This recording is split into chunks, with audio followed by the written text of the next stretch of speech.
আমি যেতিয়া উঠি অহা প্ৰজন্মক যেতিয়া উপলব্ধি কৰাই দিম তেতিয়া আমাৰ সকলো মানুহ সংস্কাৰ আপুনি এইখন পৃথিৱীতে স্বৰ্গৰ ভোগ বৈকুণ্ঠৰ সুখ আৰু তাকে যদি সৃষ্টি কৰিব নোৱাৰে নৰকৰ দুখ কপিলে মাকো কৈছে স্বৰ্গ নৰক দুইকো সত্য দেখা ঠাই কতো সুখে কতো দুখতে প্ৰাণ যায় আপুনি ৰাতিপুৱা শুই উঠাৰ পৰা গধূলা পোৱালৈকে জন্মৰ পৰা আজি তাৰিখলৈকে যদি দুখ বেদনা সমস্যাৰ সন্মুখীন হৈ আছে আপুনি যদিও মানে হেৰি হৈ আছে আপুনি নৰকবাসী কাৰণ আপুনি নৰক মানে দুখ দুখত ভুগি থকা জনে নৰকবাসী যদি সুখ আনন্দত আছে স্বৰ্গবাসী আৰু যদি নকুণ্ঠা হৈ আছে বৈকুণ্ঠবাসী সেইকাৰণে এই গোটেই বস্তুটো আমাক কিহে দিব আমাৰ ভাগৱতে কৈছে স্বৰ্গ নৰক যিটো পৰম মুকুতি তিনি একতুল্য যাৰ হৰিত ভকতি যাৰ ঈশ্বৰৰ ভক্তি থাকিব সেই তিনিওটা বস্তু ইয়াতে উপভোগ কৰিব পাৰিব গতিকে ভকতিয়ে আমাক গোটেই বস্তুখিনি প্ৰদান কৰিব গতিকে আমি দৈনন্দিন জীৱনত নিজৰ লগতে আমাৰ পৰিয়ালবৰ্গ আমাৰ সমাজৰ লোকসকলক সচেতনসকলে দেই যিসকল সচেতন ব্যক্তি আপোনালোকে তাৰ কাৰণে কায়িক মানসিক বৌদ্ধিক আৰ্থিকভাৱে অকণমান ত্যাগ কৰি যদি এটা খোজ আগবঢ়াব পাৰে তেতিয়া ভগৱন্তই কৈছে তেতিয়া আপোনাৰ সেই প্ৰতিটো খোজৰ মূল্য হ'ব পদে পদে অশ্বমেধ ফলং প্ৰাপ্তি নিৰ্দেশ প্ৰতিটো খোজত ভগৱানৰ এটা এটা অশ্বমেধ যজ্ঞৰ সমান পুণ্য এই জন্মত আপোনাৰ প্লাছ হৈ যাব ই মাইনাছ নহয় আৰু দেই যুগ এই যুগনীতিয়ে দিবৰ কাৰণে আহিছে কপিল স্বৰূপে আৰু ভৈলা অৱতাৰ লুপ্ত ভৈল জ্ঞানতাক কৰিলা প্ৰচাৰ তোমাৰ প্ৰসাদে যুগ জানি দেৱ হুতি তোমাৰ চৰণ চিন্তি লভিলাম তুলি কপিল প্ৰভু আবিৰ্ভাৱ হৈ যুগনীতি দিয়া নীতিখিনি যদি অৱলম্বন কৰি দেৱহুতিয়ে যদি গতি পায় আপুনি মই পাম নে কি যুগ কৰ্মসু কৌশলম যুগ আজি আপোনালোকৰ ইয়ালৈ অহা কাৰ ঘৰুৱা কাম নাই কাৰ বিষয়ৰ কাম নাই সব এই থৈ গুচি আহিলে সব এই থৈ আহিলে আহি আপোনালোকৰ আত্মাই পৰমাত্মাৰ লগত যোগ কৰি আছে এই যুগটো হ'ব অক্ষয় পুণ্য গতিকে আমি দৈনন্দিন জীৱনত এক ক্ষণৰ কথা কৈছে এটা ক্ষণৰ সময় যাতে আমি প্ৰভুৰ লগত যদি যোগ কৰিব পাৰোঁ তেতিয়া আমাৰ এইটো অক্ষয় পুণ্য আমাৰ জীৱনৰ আত্মাৰ লগত গৈ থাকিব ই উদ্ধগামী হোৱাত সহায় কৰি থাকিব দেই পুণ্যই আপোনাক উত্তৰণ হোৱাত সহায় কৰিব আৰু ভক্তিৰ প্ৰতি অনুৰাগী কৰিব যাহাৰো আছে পুণ্য অসংখ্যাত সিহে পাতে কাণ কৃষ্ণৰ কথা কৃষ্ণ পুণ্য নোহোৱা মানুহে কৃষ্ণৰ কথা শুনিব নোৱাৰে অধীন পাতকী আপোনাক নাপাতিব কাণ পাপীৰ পুণ্যৰ দেখা প্ৰত্যক্ষ প্ৰমাণ আপোনালোকৰ ঘৰলৈ 4 মানুহ আহিব পাৰে দেই বন্ধু বান্ধৱৰ পৰা ধৰি ভকত বৈষ্ণৱলৈকে মাধৱদেৱে চিনাকি কৰি দিছে অধম মধ্যম উত্তম উত্তম উত্তম অধমে কেৱল দুখ দেই আহিয়ে যদি চিধাই পৰচৰ্চা পৰনিন্দাত লাগিল আৰু জানিব আচলটো নাহিলে সেইজনৰ ওচৰত আপুনি বেছি সময় বহি হয় বুলি সলাই কিনি থাকিব দেই কাৰণ তাকো সম্ভাষণৰ যিজনে কৰে আজন্মৰ পুণ্য এইখনে হয় কোনোবা এজনে উদ্দেশ্য প্ৰণীতভাৱে কাৰোবাৰ মানে চৰ্চা কৰি আছে আৰু আপুনি বেয়া পায় বুলি হয় সলাই আছে তাৰপৰা 50-50 হৈ যাব শ্বেয়াৰ হোল্ডাৰ হৈ যাব গতিকে আপুনি তাক যিমান পাৰে সোনকালে আমাৰ কেতিয়াবা 4 মহীয়া যদি আহিব পানৰ গুচি 30 টকা 40 টকা ইখন তামোলৰ পিছত সিখন ইকাপ চাহৰ পাছত সিকাপ চাহ নুঠেহে নুঠে পৰচৰ্চা কৰা মানুহৰ লগত যদি বহি লয় আপুনি উঠিব নোৱাৰিব তেওঁ যেনে তেনে আপুনি মানে উঠাবলৈ চেষ্টা কৰিব তাতো যদি নহয় ক'ব আৰু মহেন্দ্ৰৰ বৰাগতে বুজিছে এই বাৰ্ষিক সেৱাত পাতি দেউতাকৰ মানে 110 বছৰীয়া মানে জন্ম উৎসৱ পাতি পেলাই আমাৰ তাঁতি বাবুকো মাতিলে বনিয়া বাবুকো মাতি ভাগৱত চৰ্চা কৰিছে তৃতীয় স্কন্ধৰ ভাগৱত এনেকুৱা সুন্দৰ লাগে তেতিয়া সেই পৰচৰ্চা কৰি মোৰ গৰুটো পানী খাবলৈ আছে বেছি আৰু বহি নাথাকে অধীন পাতকী আকৌ নাপাতিব কাণ পাপীৰ পুণ্যৰ দেখা প্ৰত্যক্ষ প্ৰমাণ গতিকে তেওঁ আত্মাটো পুণ্যাত মানে পাপ আত্মা আপুনি চিনি নোপোৱাকে যাতে যাৰ তাৰ লগত কথা নাপাতিব দেই মহাপুৰুষে ভাগৱতে আমাৰ মানা কৰিছে শংকৰদেৱৰ নিজৰ হস্তলিখিত ভক্তি প্ৰতিপত্তাৰ এটা সুন্দৰ দৰ্শন দেখুৱাইছে এদিন গংগা পাৰে পাৰে মানে চান্দালিনী আহিছে আহি থাকোঁতে কুকিল ব্ৰাহ্মণে পূজা কৰি থকা দেখিলে দেখি চান্দালিনীয়ে সুধিলে বোপা কুকিল তুমি কাৰ পূজা কৰিছা আই চান্দালিনী মই বিস্কুট কৰি শ্ৰেষ্ঠ দেৱতাৰ পূজা কৰিছো সেইজননো কোন বোলে সেইজন ইন্দ্ৰ লগে লগে কাণত ঠিলা দিছি কি শুনিলো বুলি দৌৰ মাৰি গৈ 108 বাৰ গংগাক দৌৰ মাৰি বাহিৰ শুদ্ধ কৰিলে আমি এতিয়া কৃষ্ণৰ কথা কৈ আছো ৰুমৰ ৰন্ধে ৰন্ধে শব্দ ব্ৰহ্ম সোমাই গৈছে গড ইজ গড এইটো মানে অক্ষয় ইয়াৰ কেতিয়াও ক্ষয় নাই গতিকে আমাৰ ৰুমৰ ৰন্ধে ৰন্ধে সোমাই গৈছে বাহিৰটো ধুই পেলাই তেওঁ পৰিষ্কাৰ কৰিলে কাণেদি সোমাই গ'ল শব্দটো শব্দ ব্ৰহ্মৰ পৰা মানে মুক্তি পাব সেই প্ৰতিক্ৰিয়াৰ পৰা বাচিবৰ কাৰণে তেওঁ পাৰতে বহি কৃষ্ণ নাম জপ কৰি আছে তেনেতে মানে দেৱঋষি নাৰদ আহি ওলালহি আহি পেলাই ক'লে আই চালানী তুমি কি কৈছা বোলে তোমাক কি কোৱা মই মানে আজি দুৰ্ঘটনা মই গংগা পাৰে পাৰে আহি আছিলো কুকিলে পূজা কৰি আছিলে কাৰ পূজা বুলি সুধিলো বিষ্ণুতকৈ শ্ৰেষ্ঠ দেৱতা বুলি ক'লে সেইজন কোন বুলি কওঁতে ইন্দ্ৰ বুলি ক'লে কোৱাৰ লগে লগে মই কাণত ঠিলা দি 108 বাৰ বুৰ মাৰি বাহিৰটো শুদ্ধ কৰিলো কিন্তু কাণেদি শব্দটো গুচি গ'ল তাৰ প্ৰতিক্ৰিয়াৰ পৰা নিজক বচাবৰ কাৰণে মই কৃষ্ণ নাম জপ কৰি আছো তেতিয়া তেওঁ ক'লে যে কি কোৱা চান্দালিনী যাক চুলে গা ধুব লাগে যাৰ ছাঁটো গছকিলে অপবিত্ৰ তোমাকো অপবিত্ৰ কৰিছে ইয়াতে মই আশ্চৰ্য প্ৰকাশ কৰিছো তেতিয়া চান্দালিনীয়ে ক'লে বাবা নাৰদ তুমি ঠিকেই কৈছা কিন্তু মোৰ পূৰ্বজন্মত ভগৱন্তৰ চৰণত এটা নিবেদন আছে আৰু নিবেদনত তেওঁ অনুমোদন জনাইছিল মোৰ নিবেদনটো আছিল কৰ্মফলে জীৱা জন্ম হৌক সংসাৰত প্ৰভু নচাৰ উপস্থিত আছো প্ৰভু মোক কৰ্মফলে য'তেই জন্ম নিদিয়া তাতেই থাকি যাতে তোমাৰ চিন্তা কৰিব পৰাকৈ মোক কৃপা কৰিবা গতিকে তুমি কোৱাৰ দৰে কৰ্ম দুখত মই চান্দালিনী গৰ্ভত জন্ম ললো সঁচা কিন্তু মানে কৃষ্ণে কি পৰম দেৱ সংসাৰতে সাৰ ফাটকি উত্তৰে মাত্ৰ নাম ললে যাৰ সেই কৃষ্ণ এৰি যিটো আনদেৱ পূজে পশুটো অধমকি একোৱে নুবুজে হেন পাখণ্ডত মই কৰিলো আলাপ এতেকে সিজিল মোৰ সমস্যা বেয়া মানুহৰ লগত কথা পাতিলে আপুনি আধা পাপৰ মুখিদা হৈ যাব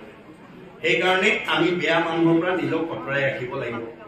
অখিলে কৈছে জীৱনৰ দুৰ্ভাগ্য পাশক সংগক হয় কিন্তু দুৰ্জনৰ সং তেজি বেলায় আপুনি জীৱনত ভাল মানুহ হবলৈ হলে বেয়া মানুহৰ সংগত ত্যাগ কৰিবই লাগিব গতিকে এই তথ্যবিলাক যাতে আমি উঠি অহা প্ৰজন্মক দিব পাৰো তাৰ কাৰণে সকলোৰে প্ৰতি আহ্বান জনালো বৰাবাদ জনাই আমাক গুৰু লখিমপুৰৰ পৰা আমন্ত্ৰণ কৰি নি এইকণ সময় আপোনালোকৰ লগত আলোচনা কৰাৰ যি সুযোগ দিলে সেউকী পৰিয়ালটোলৈ মই পুনৰবাৰ শ্ৰদ্ধা সেৱা নিবেদন কৰিছো আৰু ইতিমধ্যে আমাৰ মানে ভাতৃপ্ৰতিম তাঁতি বাপকো তেখেতে আমন্ত্ৰণ কৰাই আহিছে তেখেতৰ জৰি মুখেদিও আপোনালোকে দুআষাৰ শ্ৰৱণ কৰক আৰু আমি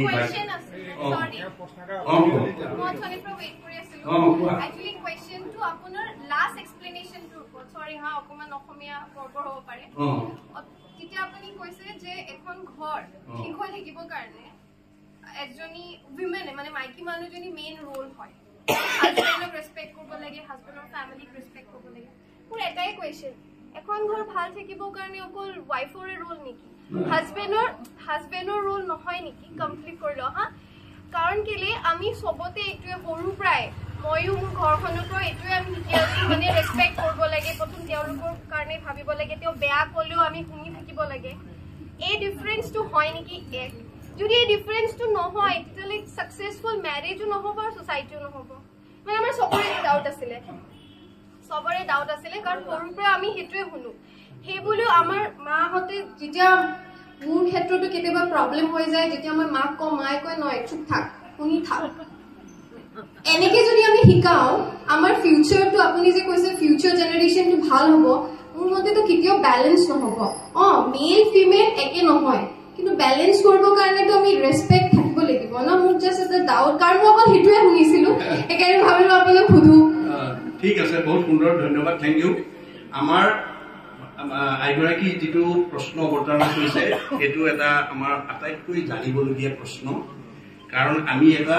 যেহেতু দেৱহতী মাতৃ আখ্যানৰ ওপৰত কথাখিনি কৈ আছো গতিকে মাতৃসকলৰ থাকিবলগীয়া গুণৰ কথাখিনি ইয়াত বিকশিত হৈছে কাৰণে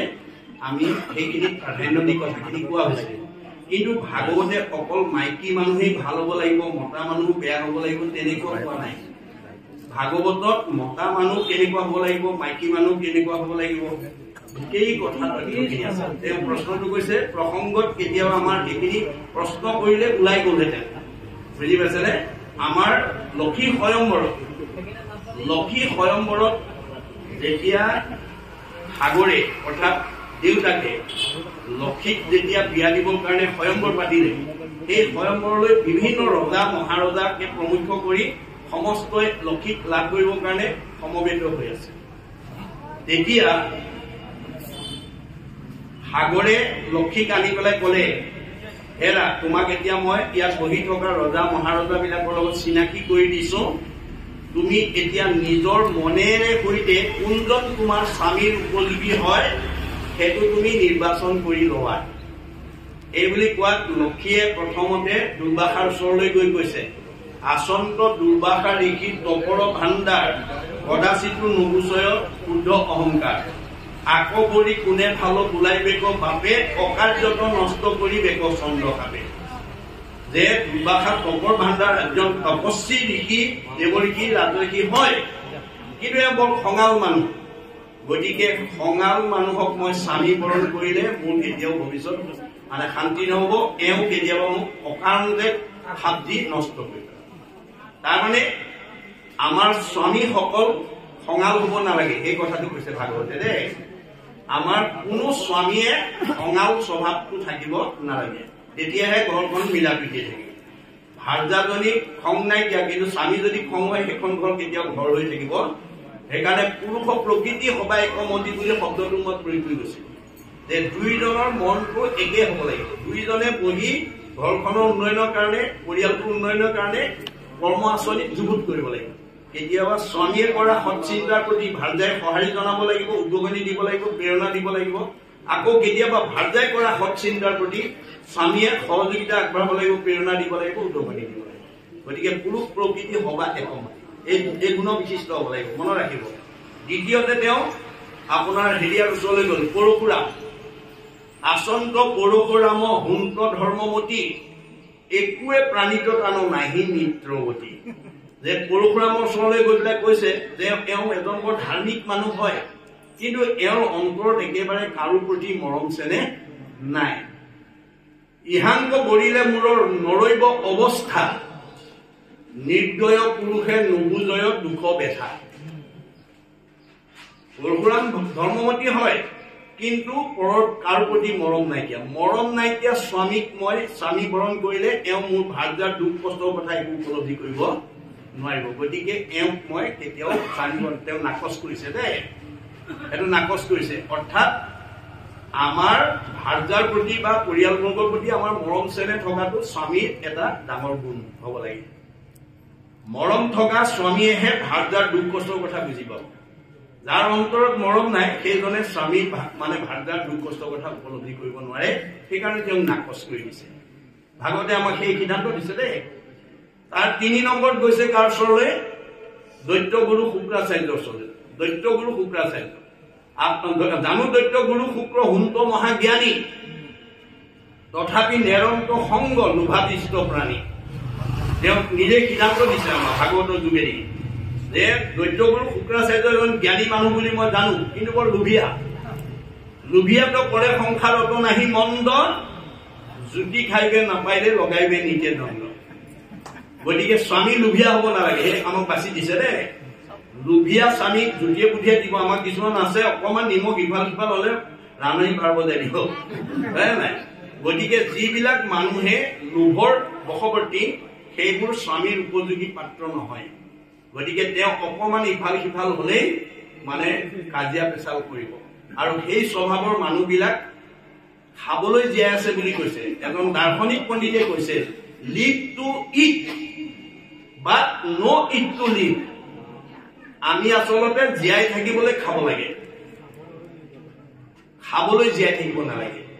গতিকে লোভীয়া মানুহবিলাক খাবলৈ জীয়াই থাকে। আমাৰ সমাজত খাবলৈ জীয়াই থকা মানুহৰ সংখ্যা বেছি। জুতিয়ে বুদ্ধিয়ে দিলে ভাল, নাপালে কাম। সেইটো স্বভাৱৰ আমাৰ হব নালাগে। 4 নম্বৰত কাৰ ওচৰলৈ গলগে? আপোনাৰ ব্ৰহ্মাৰ ওচৰলৈ গল। আচন্ত বিধানতা আংক সেৱৈ সুৰাসুৰ মানে আটকৰে আনক আৰু নাহি কামাটো। এবৰ কামুক মানুহ, হয় নাই? মানে কামৰ বশৱৰ্তী হৈ দুহিতাকো হৰণ কৰিছে, নিজৰ দুহিতাকে হৰণ কৰিছে। গতিকে এনেকুৱা কামুক মানুহক মই স্বামীকৰণ কৰিলে সদায় মোক কাজিয়া কৰি থাকিব লাগিব। গতিকে কামুক স্বভাৱৰ আমাৰ স্বামী হব নালাগে, মতা মানুহটো হব নালাগে। এই কথা ভাগৱতে কৈছে। তাৰপিছত শিৱৰ ওচৰলৈ গৈছে। আচন্ত শংকৰ এৰে নাপায় আহ, দিব্য ঘৰ বাৰী এৰে মানে শ্মশানত বাস। তেওঁ ঘৰ বাৰী শ্মশানত বহি থাকে আৰু মানে ৰত্নৰ মালা এৰি মুণ্ডমালা পিন্ধে। এইজনকো মই বহিলে নহব। চাৰিশীতৰ ওচৰলৈ গৈছে এওঁলোক ব্ৰহ্মজ্ঞানী এওঁলোকক কাৰো প্ৰতি শ্ৰদ্ধা নাই এওঁলোকক মই স্বামীকৰণ কৰিব নোৱাৰো এনেকৈ ইন্দ্ৰৰ ওচৰত গৈছে এওঁ বৰ মানে দেৱগুৰু দেৱতাৰ ৰজা হয় বৰ ভয়াতুৰ দৈত্যই আৰম্ভ কৰি মানে আক্ৰমণ কৰিলে এওঁৰ স্বৰ্গ এৰি পলাই ফুৰে গতিকে এনেকুৱা ভয়াতুৰ মানুহক স্বামীকৰণ কৰিলে মই তেওঁ পিছে পিছে কিমান টিকলকৈ ঘূৰিম গতিকে এওঁকো স্বামীকৰণ কৰিব নোৱাৰে এনেকৈ বেয়া গুণবিলাক চব নাকচ কৰি বিষ্ণু স্বৰূপ বৰকহে তেওঁ স্বামীকৰণ কৰিছে গতিকে আমাৰ সেইকাৰণে বিধিত বিষ্ণু স্বৰূপ বৰ বুলি উল্লেখ আছে আমাৰ স্বামীসকলৰ বা মতা মানুহবিলাকৰ গুণবিলাক বিষ্ণুৰ সদৃশ হ'ব লাগে এই কথা ভাগৱতে কৈছে আমি শ্ৰদ্ধা মানে আইগৰাকী এই প্ৰশ্নটো কৰাৰ কাৰণে ভাল হৈছে আমাৰ জানিবৰ কাৰণে এটা সুবিধা দিলে বা ক'বলৈ এটা সুবিধা পালো গতিকে সেইকাৰণে মই কৈছিলো প্ৰয়োজন হলে প্ৰশ্ন কৰি আপোনালোকে সংশয়টো দূৰ কৰিব কিন্তু ভাগৱতে কোনো এটা পক্ষপাত কৰি পেলাই সিদ্ধান্ত দিয়া নাই অকল মাইকী মানুহ ভাল হ'ব লাগে মতা মানুহ বেয়া হ'ব লাগে সেইটো কথা কোৱা নাই দুয়োটা এক হ'ব লাগিব পুৰুষ প্ৰকৃতি হ'ব